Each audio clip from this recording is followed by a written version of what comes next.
In an off-season highlighted by the acquisition of superstar winger Artemi Panarin from Chicago, the Columbus Blue Jackets should feel pretty good headed into training camp. Most of the key pieces from last year's squad are still in place. Two of those pieces are forwards Alexander Wennberg and Josh Anderson, who at this moment are still in need of new contracts.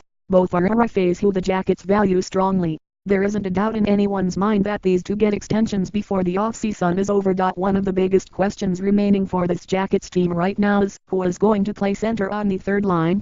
The departure of William Karlsson to the Las Vegas Golden Knights via the expansion draft leaves big shoes to fill. Fellow Blue Jackets writer Mark Skegg recently gave his perspective on this very situation. I thought I'd piggyback off his ideas and provide my own opinions on what options the Jackets have to fill their third-line center role. Is Pierre-Luc Dubois ready for the NHL? I think Pierre-Luc Dubois is the first name that comes to mind for many people when considering who fills the third centerman opening. Everybody surrounding the organization is intrigued to see what he can do at the NHL level.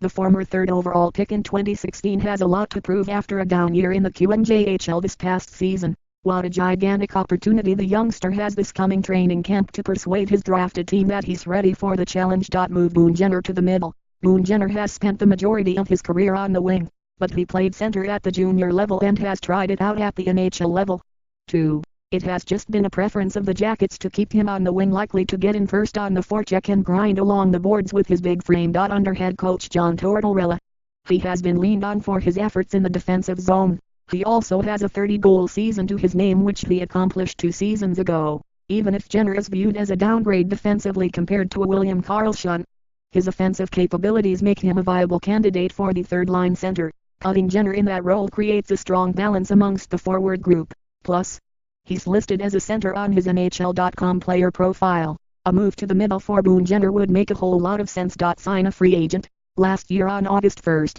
the Jackets made a low-risk decision by signing former 2007 first-round pick of the Edmonton Oilers, Sam Gagner.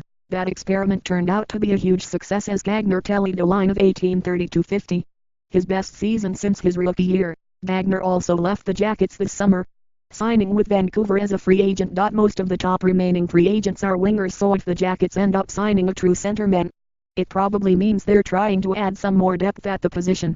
There doesn't appear to be any Sam Gagners lurking in the free agent waters right now that the Jackets can reel in, but who knows, maybe general manager Jarmo Kekalainen has his eye on someone he likes. Matt Duchene still a possibility. For the first couple days of free agency, there were rumors flying all over the place regarding Colorado forward Matt Duchene. He's pretty much been on the trade block since the beginning of spring, and one rumored landing spot is Columbus. The discussion surrounding the Avalanche star had come crashing down since the first couple days in July, but a trade is certainly not out of the equation. Former Blue Jackets beat writer Aaron Portzline joined the BSN Colorado Avalanche podcast last week with most of the discussions centered around a Duchene trade. The hosts of the podcast, AJ Hayfeely and Adrian Dater, believe a Duchene trade is inevitable and they're just waiting any day now for the trade to happen, because his name has been out there for so long and since the Avs are trying to rebound quickly after a horrific season.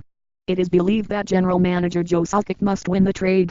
He isn't backing down from his steep asking price. The Blue Jackets make perfect sense for Duchene. They're a very young team trying to repeat a record-breaking season lacking center depth, including a true number sign one center, and looking for as much offense as possible to compete against a loaded Metropolitan Division. The Jackets are also in need of somebody who can win draws, as they finished in the bottom third of the league last year in team face-off win percentage. Duchene had a career-high face-off percentage of 62.57% last season. If in fact the Jackets acquired Duchene, they more than likely lose a forward off their NHL roster. However, the addition of Duchene would still create a strong top 3 lines.